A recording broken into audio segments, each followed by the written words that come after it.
النقابة النقبية والهابة العسكرية والغيبة الولاية القائم المنتظر وأهل بيت الطيبين الطاهرين المعصومين المنتجبين ولعنة الله على أعدائهم من السقيفة إلى قيام يوم الدين.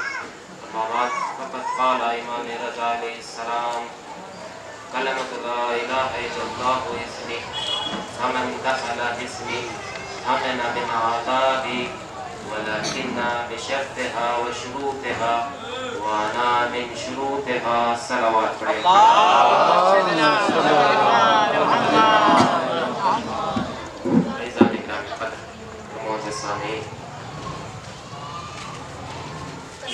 آج کی تاریخ امام رضا علیہ السلام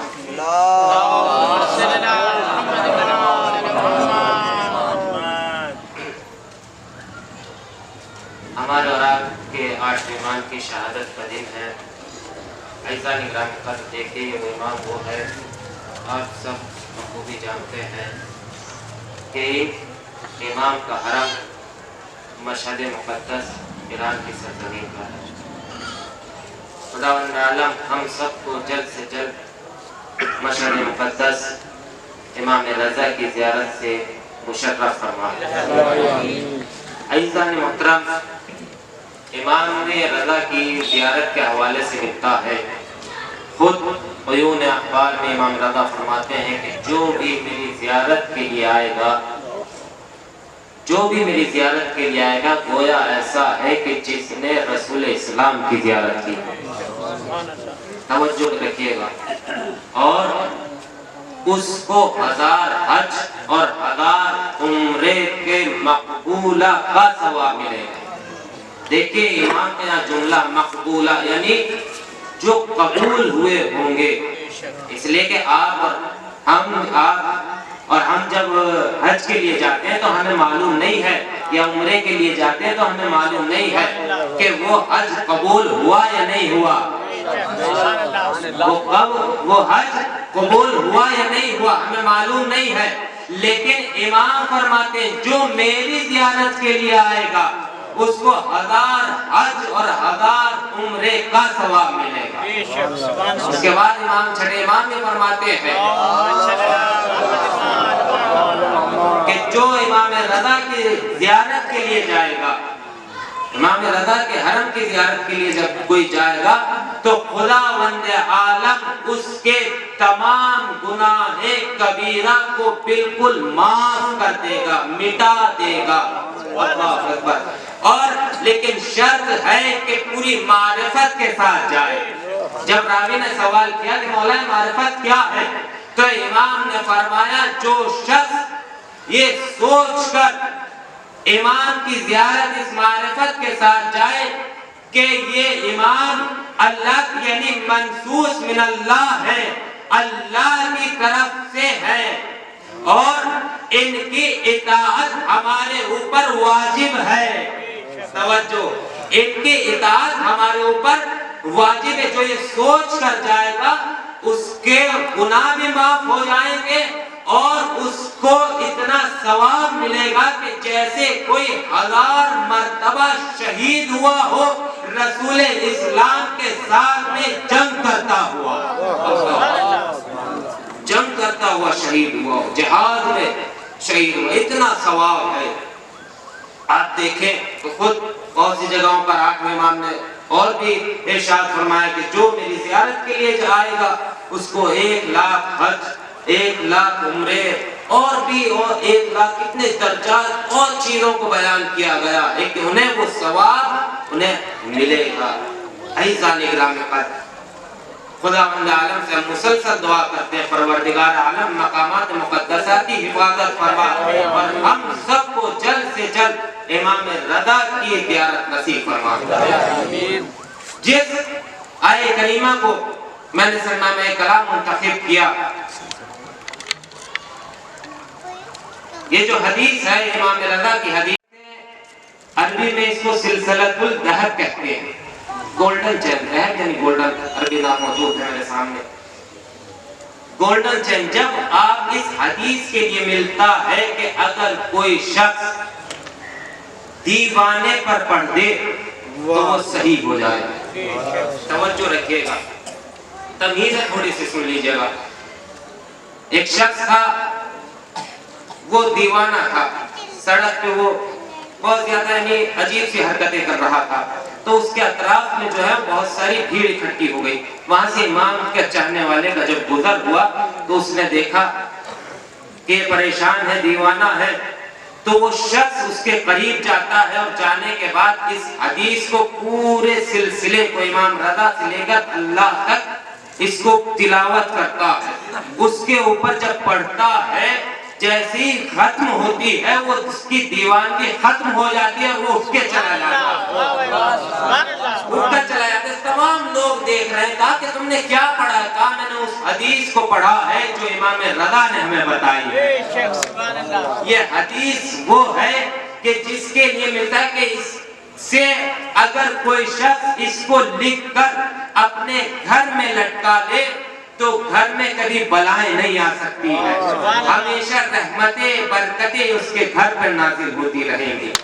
یہ حدیث کب امام نے فرمائی کہ جب امام کو مامون نے مدینے سے خراسان بلایا تھا.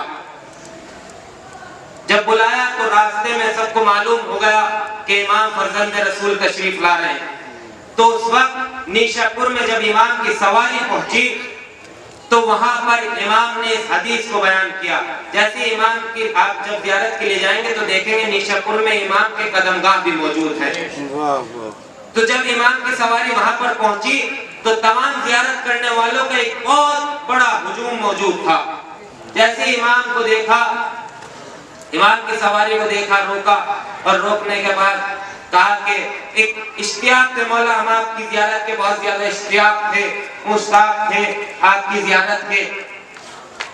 آپ ہمیں آج کوئی حدیث سنا دیجئے.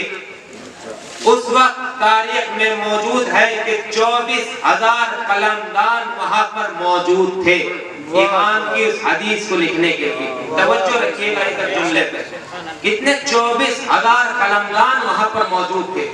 اس وقت امام نے اس حدیث کو پڑھا ہے, کہا کہ میں نے اپنے جد امام موسیٰ کاظم علیہ السلام سے سنا ہے, اور انہوں نے اپنے بابا امام جعفر صادق علیہ السلام سے, اور انہوں نے اپنے بابا چھٹے امام سے, اور انہوں نے اپنے بابا پانچویں امام سے, اور انہوں نے اپنے بابا امام زین العابدین علیہ السلام سے, اور انہوں نے ان سے ان کے بابا امام حسین علیہ السلام سے, اور ان کے بھائی انہوں نے اپنے بھائی امام حسن علیہ السلام سے, اور انہوں نے امام حسن نے اپنے بابا امام علی سے, اور امام علی نے اپنے بھائی محمد مصطفیٰ صلی اللہ علیہ وسلم سے, اور انہوں نے جبرائیل علیہ السلام سے, اور جبرائیل سے پروردگار عالم سے سنا ہے, اور وہ ہم تک یہ پیغام پہنچایا ہے کیا کہ اس حدیث کو یہی پورا, اس کو پورا سلسلہ الذہب کہتے ہیں, اس کو پورا گولڈن چین کہتے ہیں. اب یہاں سے امام فرماتے ہیں کہ کیا فرمایا کہ کلمۃ لا الہ الا اللہ حصنی فمن دخل حصنی. لا الہ الا اللہ ایک قلعہ ہے, توجہ, لا الہ الا اللہ ایک قلعہ ہے. فمن دخل, جو اس میں داخل ہو گیا وہ کامیاب ہو گیا. بھائی توجہ,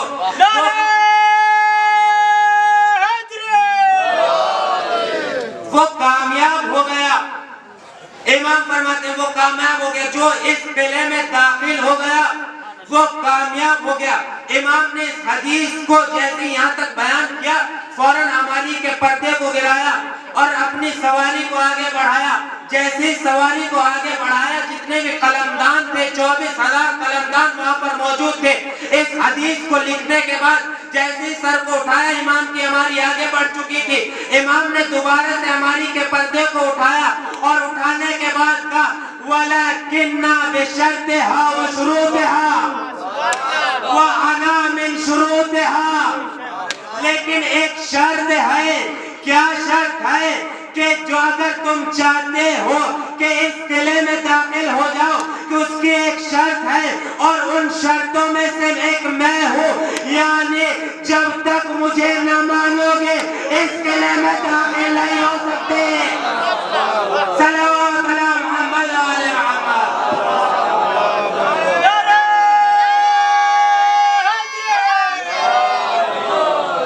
ولیکن بشرطها و شروطها، شرط ہے کہ جب تک تم داخل نہیں ہو سکتے، جب تک میری ولایت کا اقرار نہ کر دو، میری اطاعت نہ کرو، مجھے نہ مان لو۔ عزیزان گرامی قدر، یہاں پر آپ دیکھیں کہ امام نے ہمارا موضوع مسلسل میں نے کل عرض کیا تھا، 5 مجالسوں کا یہی موضوع رہے گا، ولایت۔ کیا کل امام یعنی امام نے بتا دیا، دیکھو توحید کی توحید جب تک مکمل ہی نہیں ہو سکتی جب تک ہماری ولایت کا اقرار نہ کر لو، جب تک ہماری ولایت کا اقرار نہ کر لو۔ عزیزان گرامی قدر، یہاں پر یہ 24,000 قلمدان موجود ہے۔ آپ دیکھیں کہ ایک وقت وہ تھا کہ جب رسول اسلام نے اپنے آخری وقت میں قلم اور دوات کو مانگا تھا، قلم اور کاغذ کو مانگا تھا، لیکن میسر نہیں ہوا تھا۔ لیکن پروردگار عالم کی مشیت، پروردگار عالم کا انتظام تو دیکھیے کہ اس وقت رسول اسلام نے، اس وقت نبی نے، آخری نبی نے قلم اور کاغذ مانگا لیکن میسر نہیں ہوا۔ اللہ کا انتظام دیکھیے کہ آج فرزند رسول جب اس مقام پر پہنچے، اپنے قلمدانوں جو اس وقت 24,000 قلمدان لکھنے والے تھے، وہ کاغذ اور قلم لے کر پہنچ گئے، انہیں اپنے حافظے پر یقین نہیں تھا۔ وہ 24,000 قلمدان قلم اور کاغذ لے کر پہنچ گئے اور امام کی حدیث کو لکھا، آؤ دنیا والوں ذرا دیکھ لو، تم چاہتے تھے کہ امت رسالت کے سامنے جھک جائے، لیکن قدرت کا انتظام دیکھو کہ امت رسالت کے سامنے تو نہ جھک سکے، لیکن یہی امت امامت کے سامنے جھکتی ہوئی نظر آئی ہے۔ صلوات پڑھے محمد و آل محمد۔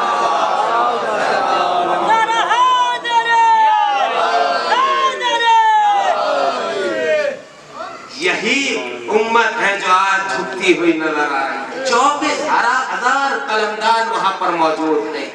عزیزان گرامی قدر، یہاں سوال پیدا ہوتا ہے، رسول کو حدیث بیان کرنے کی یہ سند کی کیا ضرورت تھی؟ توجہ، حدیث بیان کرتے تھے کلمۃ لا الہ الا اللہ، اس کو پورے کو بیان کر دیتے۔ یہ پورا ایک سلسلہ پروردگار عالم تک جو بیان کیا ہے، اس کی وجہ کیا تھی؟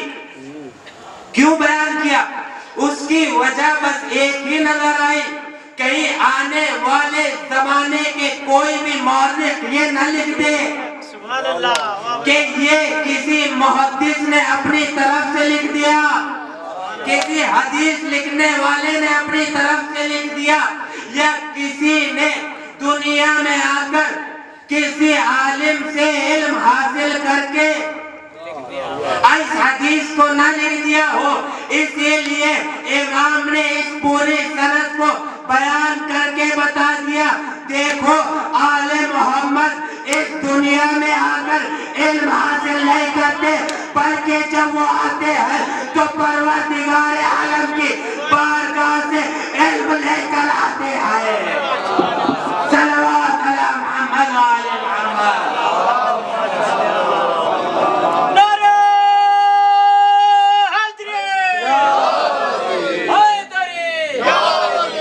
تھوڑا جاگ کر سنیے، کیا یہ امام ہے، یہ امام کی ولایت ہے؟ جو بھی دیکھیں یہاں کے ملتا ہے کہ جو بھی 8ویں امام تک مانتا ہے، اس لیے کہ بہت سے ایسے مسلک ہیں جو پہلے امام کو مانتے ہیں، تیسرے امام تک مانتے ہیں، پانچویں چھٹے امام تک مانتے ہیں، لیکن جو 8ویں امام تک مانتا ہے وہ تمام 12 اماموں کو مانتا ہے۔ عزیزان گرامی قدر، یہ امام کے علم کا ہے کہ آج امام کا حرم ایران کی سرزمین پر موجود ہے۔ آج جو کچھ تمام دنیا میں شیعہ موجود ہے وہ ان امام کی وجہ سے، اور جتنے بھی دنیا میں عالم دین موجود ہے صرف 2 ہی جگہ سے علم حاصل کرتے ہیں، یا تو ایران سے یا نجف سے، یا تو ایران سے یا نجف سے۔ یہی وجہ ہے کہ آج اسی سرزمین سے کبھی کوئی خامنائی بن کر نکلتا ہے، کوئی خمینی بن کر نکلتا ہے، کوئی قاسم سلیمانی جیسا بن کر نکلتا۔ صلوات پڑھیں محمد آل محمد۔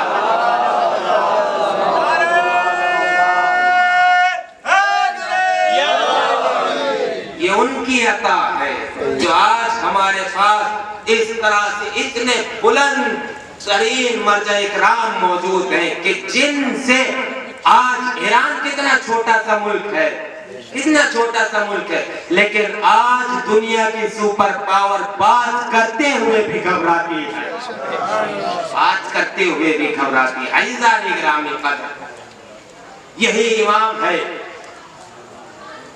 کہ جن کا یہ عالم ہے کہ جب کوئی شخص امام کے پاس آیا امام سے ملاقات کے لیے تو امام مشغول تھے،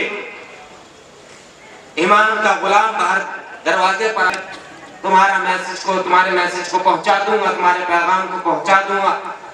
تو شخص کہتا ہے کہ بس امام سے مجھے تھوڑا سا یہ کام تھا کہ میں ملاح ہوں، کشتی چلانے والا ہوں، سمندر میں کشتی چلاتا ہوں، لیکن بہت سی بار سمندر میں دریا میں بھنور آ جاتا ہے جس سے میں کئی مرتبہ بچ چکا ہوں، لیکن بہت خطرناک وہ بھنور ہوتا۔ میں چاہتا ہوں امام کوئی تعویذ لکھ دے تاکہ جب وہ بھنور آئے تو میری حفاظت ہو جائے، میں اس سے محفوظ رہ سکوں۔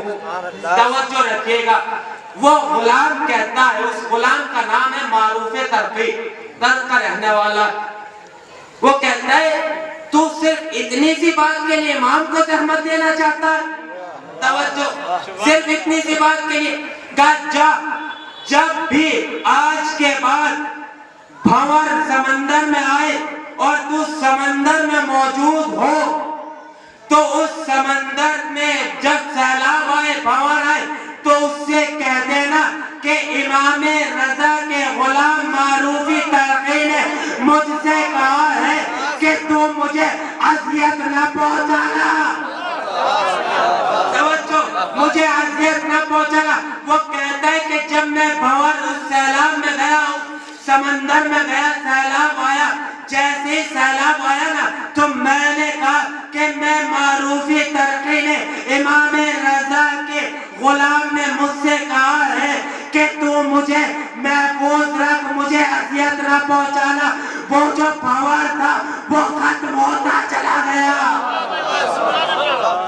وہ ختم ہوتا چلا گیا۔ اب ذرا اندازہ کیجئے اس امام کے غلام کا یہ علم ہے کہ اس کے نام سے اس سمندر اسے اذیت نہیں پہنچاتا، ذرا سوچے خود امام کا کیا علم ہوگا، خود امام کا کیا علم ہوگا۔ عزیزان گرامی قدر، امام کے علم کو میں نے ابھی بیان کیا۔ امام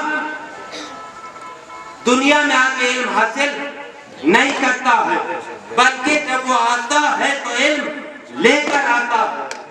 عزیزان گرامی قدر، صرف 5 یا 10 منٹ ایک امام کے مناظرے کو پیش کرنا، توجہ سے سنیے گا، جاگ کر سنیے گا، جیسے اب تک سنتے رہے نا اس سے بھی بلند اپنی سماعتوں کو کر کے سنیے گا، اس لیے کہ اگر آپ اسی طرح سے سنیں گے تو مجھے تفصیل سے بیان کرنا پڑے گا، تفصیل سے بیان کروں گا تو تاخیر آپ کو ہوگی، آپ ذمہ دار ہوں گے، اس لیے میں اشاروں میں پڑھوں گا، آپ سنتے جائیے گا۔ عزیزان گرامی قدر، کا علم، میں نے عرض کیا کہ امام دنیا میں آ کر علم حاصل نہیں کرتا۔ مامون جس نے امام کو زہر دیا تھا، یہ جو امام کو بلایا نیشاپور میں، نیشاپور کی جو میں نے حدیث پڑھی، نیشاپور سے گزرتے ہوئے امام وہاں پر پہنچے تھے، یہ اس نے مامون نے امام کو بلایا تھا۔ بلانے کے بعد کہا کہ ولی عہدی قبول کر لیجئے، اس کے بعد کہا کہ نہیں قبول کری تو میں قتل کر دوں گا، زبردستی امام کو ولی عہدی قبول کروائی۔ ایسا نگران کر، لیکن یہ ہر جگہ پر یہ چاہتا تھا کہ امام کے ماننے والے ختم ہو جائے۔ توجہ، امام کو کوئی نہ مانے، ایسا نگران کر، بس اس نے سوچا کہ آج میں دنیا والوں کو یہ بتا دوں امام کچھ نہیں جانتا۔ اس نے چاہا کہ میں دنیا کے تمام علماء کو، ہر مسلک کے عالم دین کو بلاؤں، الگ الگ زبان میں وہ ہوں گے، اپنی اپنی کتاب لے کر آئیں گے اور امام سے مناظرہ کرا دوں۔ توجہ، اور دنیا والوں کے سامنے امام کی حقیقت آ جائے گی۔ لیکن وہ نیگیٹو طریقے سے سوچ رہا تھا کہ امام کو پس کر دوں گا، تمام دنیا والوں کو پتہ چل جائے گا۔ ایسا نگران قدر اس نے تمام لوگوں کو، دنیا کے جتنے بھی بڑے بڑے عالم تھے، عیسائی تھے، یہودی تھے، ہندو تھے، یہاں تک کہ ہندوستان میں بھی اس نے خط لکھا تھا، اس کے لیے بھی آخر میں بیان کروں گا۔ اس نے تمام عالم دین کو کہا کہ جو تمہارے ملک میں سب سے بڑا عالم ہو اس کو لے کر آ جاؤ، مناظرہ کرنا ہے ہمارے پاس، اور کوئی چھوٹا موٹا نہیں آنا، بہت بڑے عالم دین آنا جس کو پورا علم ہو، اس لیے کہ مناظرہ ہے۔ لیکن ایک جملہ کہتا ہے وہ اپنے دربار میں کہ دیکھو میں نے سب کو بلا تو لیا، لیکن یہ خبر ذرا سی بھی ادھر ادھر نہ ہو، کہیں ایسا نہ ہو کہ امام کو معلوم ہو جائے اور وہ تیاری شروع کر دے۔ توجہ، بس جیسی سوائے ایک مرتبہ امام کو مامون نے بھیجا بلانے کے لیے، ایک دربار میں سے کسی شخص کو بھیجا کہ جاؤ امام کو بلا لاؤ۔ جب امام کو بلانے کے لیے پہنچا وہ تھوڑا گھبرایا ہوا تھا۔ امام نے دیکھا کیوں گھبرا رہا، کہا مولا آج آپ کو دربار میں بلایا۔ کہا تو پریشان کیوں ہوتا ہے، پریشان کیوں ہوتا ہے، تجھے اپنے مولا کے علم پہ شک ہے؟ کہا نہیں مولا شک تو نہیں ہے، لیکن جو لوگ آئے ہیں وہ سوالوں کو اس طرح سے توڑ موڑ کے پیش کریں گے کہ سوال کچھ ہوگا جواب کچھ ہوگا۔ کہا کہ دیکھ آج دربار میں چہرہ میرا نہیں بلکہ مامون کا دیکھنے لائق ہوگا، جب میں آنے والوں کو انہی کی زبان میں انہی کی کتاب سے جواب دوں گا۔ بھائی توجہ، جواب دوں گا۔ بس آئے امام آئے، کس طرح سے چلے اپنے لفظوں میں بیان کروں۔ امام نے ایک مرتبہ ولایت کے امامے کو سر پہ رکھا ہوگا، امامت کی عبا کو ڈالا ہوگا، تولا کی تسبیح کو لیا ہوگا، تبرک ڈنڈے کو لیا ہوگا، نالین کو زیب تن کیا ہوگا، اور زمین میں بڑھ کر قدموں کے بوسوں کو لیا ہوگا، بوسے لینا شروع کیے ہوں گے، ہواؤں سے لبیک کی صدائیں بلند ہوگی۔ ایک مرتبہ امام چلے ہیں اور چلنے کے بعد دربار میں پہنچے۔ دربار میں امام کے پہنچنے سے پہلے دیکھیں امام کی شان، امام کا جلال، امام کا نور۔ مامون جتنے بھی وہاں پر درباری موجود تھے نا، سب سے کہتا ہے کہ دیکھو جب امام آئیں گے نا کوئی بھی کھڑا نہ ہونا، تعظیم کے لیے کوئی بھی کھڑا نہ ہونا، لیکن جیسے ہی میرا مولا داخل ہوا نا جو کھڑے تھے وہ کھڑے کے کھڑے رہ گئے، جو بیٹھے تھے وہ بھی کھڑے ہو گئے، خود مامون بھی تعظیم کے لیے کھڑا ہو گیا، خود تعظیم کے لیے کھڑا ہو گیا۔ بس جیسے امام پہنچے، پہنچنے کے بعد امام منبر پر تشریف لے گئے، اور تشریف لے جانے کے بعد کہا، فوراً مامون کہتا ہے کہ مولا یہ کچھ لوگ، امام یہ کچھ علی ابن موسیٰ رضا یہ کچھ لوگ اکٹھے ہو گئے، آپ سے سوال کرنا چاہتے ہیں. یہ نہیں کہا میں نے بلایا، آکے کچھ لوگ اکٹھے ہو گئے سوال کرنا چاہتے ہیں. امام نے کہا کہ بتاؤ تم پہلے سوال کرتے ہو یا میں پہلے سوال کروں؟ امام نے جملہ بتا دیا، دیکھ مامون مجھ سے چھپا مت، میں جانتا ہوں یہ مناظرے کے لیے آئے ہیں. توجہ، یہ مناظرے کے لیے آئے ہیں. ایک مرتبہ جیسے یہ جملہ سنا نا امام کا کہ تم پہلے سوال کر لو یا میں سوال کروں، تو اس وقت جو ہے وہ کہتے ہیں کہ جتنے بھی لوگ تھے وہ سوچنے لگے کہ کتنا بڑا عالم ہے، اتنے سارے لوگ ہیں، ہم سے سوال کے لیے کہہ رہا ہے، اتنے ہم کہاں تک سوال کریں. کہا کہ آپ ہی سوال کر لیجئے. کہا کہ ٹھیک ہے. امام نے جو پہلا سوال کیا وہ عیسائیوں سے کیا.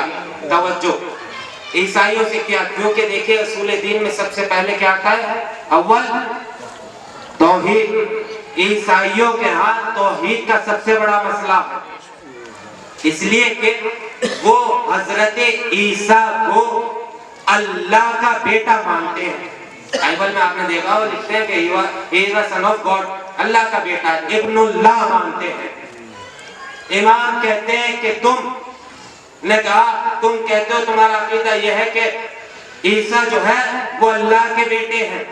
کہا کہ نہیں، میں بھی حضرت عیسیٰ کو مانتا ہوں، حضرت عیسیٰ کو مانتا ہوں، حضرت عیسیٰ پر میرا بھی ایمان ہے، میں بھی حضرت عیسیٰ کو مانتا ہوں. لیکن تم ابن اللہ کہتے ہو، میں کہتا ہوں وہ عبداللہ ہے، عبد ہے.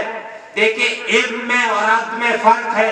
ابن اللہ یعنی اللہ کا بیٹا، عبداللہ اللہ کا بندہ. توجہ، لیکن اس کے بعد امام کہتے ہیں کہ لیکن حضرت عیسیٰ، جناب عیسیٰ نماز اور روزے کے چور تھے. توجہ، جیسے یہ کہا نا پورے وہاں مجمع پہ سناٹا چھا گیا، جس طرح سے یہاں چھا گیا ایسے ہی وہاں سناٹا چھا گیا تھا.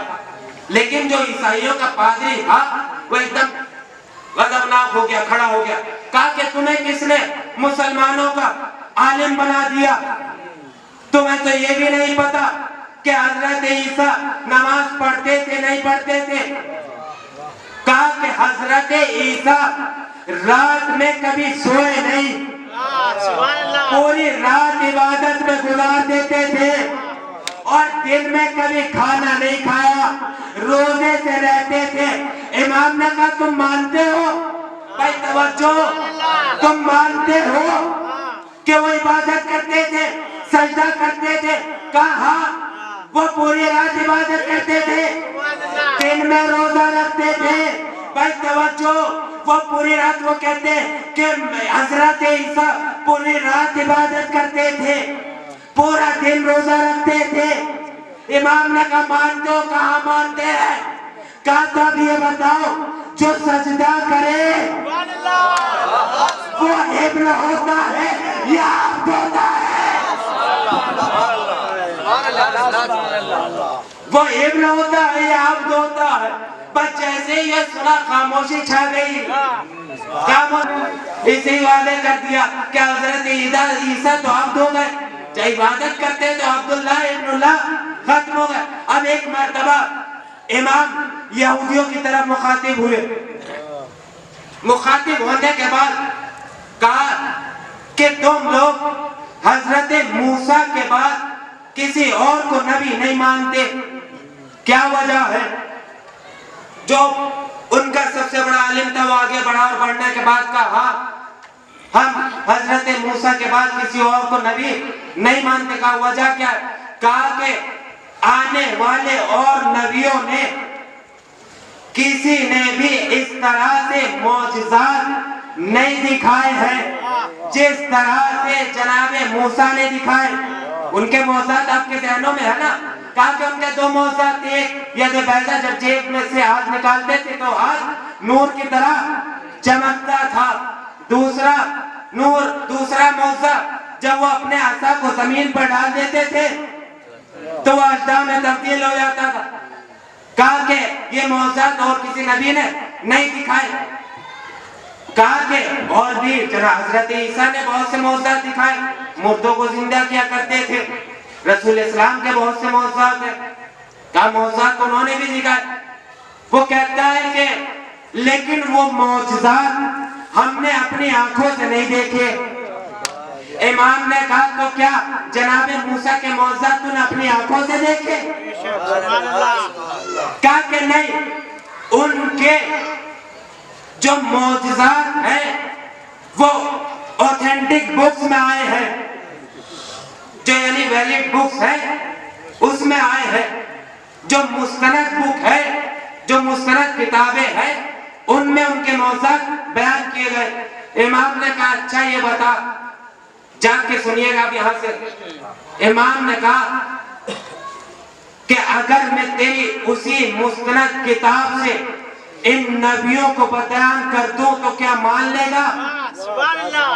کہا ہاں مان لوں گا. کہا ٹھیک ہے. اپنی توریت کو کہا کون سی کتاب تمہارے نزدیک مستند ہے؟ کہا کہ ہمارے نزدیک سب سے مستند کتاب جو ہے وہ توریت ہے. کہا ٹھیک ہے. وہ عالم, یہودیوں کا سب سے بڑا عالم بہت دور کھڑا تھا, امام منبر پہ تھے. ایک مرتبہ امام نے کہا ذرا کتاب کو کھول. جیسے ہی اس نے کتاب کو کھولا, امام نے کہا ٹھہر جا, جہاں سے کھولا ہے اس کی پہلی آیت کو سن, اس کی پہلی آیت کو سن اور ذرا مجمع کو بتا میری عبرانی کیسی ہے, میری عبرانی کیسی. ایک مرتبہ امام نے تلاوت کی, جیسے ہی تلاوت کی وہ کہتا ہے فوراً کتاب کو بند کر دی. کہا تم کون ہو؟ تم کون ہو؟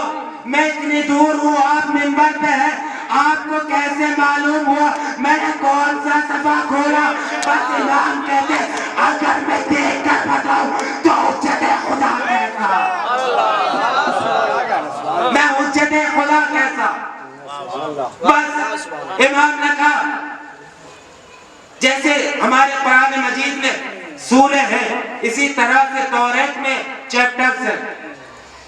امام نے کہا کہ سن, جو توریت میں چیپٹر ہے حبقوق, آیت نمبر 11 سے 19 تک, آپ بھی سرچ کر سکتے ہیں گوگل پہ اور بہت سی ویب سائٹس ہیں ان کی, خود دیکھیے گا انگلش میں وہاں پر پورا اچھے سے موجود ہے آج بھی. کیا اس میں لکھا ہوا ہے؟ امام نے کہا اس چیپٹر کو کھول اور یہاں سے میں تلاوت کرتا ہوں, ذرا مجمع کو بتا کہ میں کیا کہہ رہا ہوں. ایک مرتبہ امام نے پڑھا کہ وہ پہاڑ جس پہ اللہ کی تجلی, اللہ کی وحی نازل ہوتی ہے, کون سا پہاڑ؟ طور سینا. انگلش میں آن ماؤنٹین سینا کر کے اس میں موجود, آپ دیکھیے گا کہ پہاڑی طور سینا, اس پر وحی نازل ہوتی تھی. کہا بتا کس میں وحی نازل ہوتی تھی؟ کس میں وحی نازل ہوتی تھی؟ کہا کہ یہ تو ہمارے نبی حضرت موسیٰ پر وحی نازل ہوتی تھی. کہا اچھا, کہا ذرا آگے اور پڑھ. لکھا ہوا تھا کہ جبل سائر پر, جبل سائر پر, آن ماؤنٹ سائر, یہاں پر اس پہاڑی پر ایک اور وحی نازل ہوئی, اللہ کی تجلی نازل ہوئی. کہا کس پہ نازل ہوئی بتا؟ کہا مجھے معلوم نہیں ہے, توجہ, مجھے معلوم نہیں ہے کہ کس پر اس جگہ پر وحی نازل ہوئی. اب فوراً امام عیسائیوں کی طرف مخاطب ہوئے اور مخاطب ہونے کے بعد کہا بتاؤ یہ جبل سائر کیا ہے؟ عیسائی کہتے ہیں اس پہاڑی پر ہمارے نبی حضرت عیسیٰ پر وحی نازل ہوتی ہے, وحی نازل ہوتی تھی. ایک مرتبہ امام ان یہودیوں سے کہتے کہ بھائی کتاب تمہارے ذکر عیسیٰ کا, بھائی کتاب تمہاری ذکر عیسیٰ کا. اس کے بعد امام کہتے ذرا آگے پڑھ, آگے کتاب میں لکھا ہوا ہے کہ ایک وحی اور نازل ہوئی جس پر ان پہاڑیوں کا نام ہے جبل فاران۔ جبل فاران کون سی پہاڑیاں ہے؟ امام نے کہا یہ جبل فاران مکہ کی پہاڑیوں کا نام ہے، اور ان پہاڑیوں میں ایک غار ہے جس کا نام غار ہرا ہے۔ توجہ، امام کہتے ہیں مجھے کہیں نہیں ملتا کہ سوائے میرے جد رسول اسلام کے علاوہ وہاں پر کسی اور پر وحی نازل ہوئی ہو۔ وحی نازل ہوئی۔ ایک مرتبہ وہ کتاب کو بند کرتا ہے، امام نے کہا ابھی کتاب کہاں بند کرتا ہے، آگے سن، آگے سن۔ امام نے کہا جو آخری نبی ہوگا اسے موسیٰ سے نسبت ہوگی۔ توجہ بس تمام کر رہا ہوں۔ وہ آخری نبی کو موسیٰ سے نسبت ہوگی، اور ان کے وسیع علی کو ہارون سے نسبت ہوگی۔ جس طرح سے موسیٰ کے 12 وسیع، اسی طرح سے آخری نبی کے 12 وسیع ہوں گے۔ جس طرح سے ارے موسیٰ کی زوجہ ہارون کے خلاف خروج کرے گی، اسی طرح سے آخری نبی کی زوجہ ان کے وسیع کے خلاف خروج کرے گی۔ بس ایک مرتبہ وہ عالم کہتا ہے کتاب کو بند کر کے اے عالم دین تم یہ بتاؤ کہ تم کون ہو؟ بس امام کہتے ہیں جو میں نے کہا نا کہ آخری وسیع کے 12 وسیع ہوں گے، میں ان 12 میں سے 8واں میں ہوں۔ صلوات پڑھے محمد۔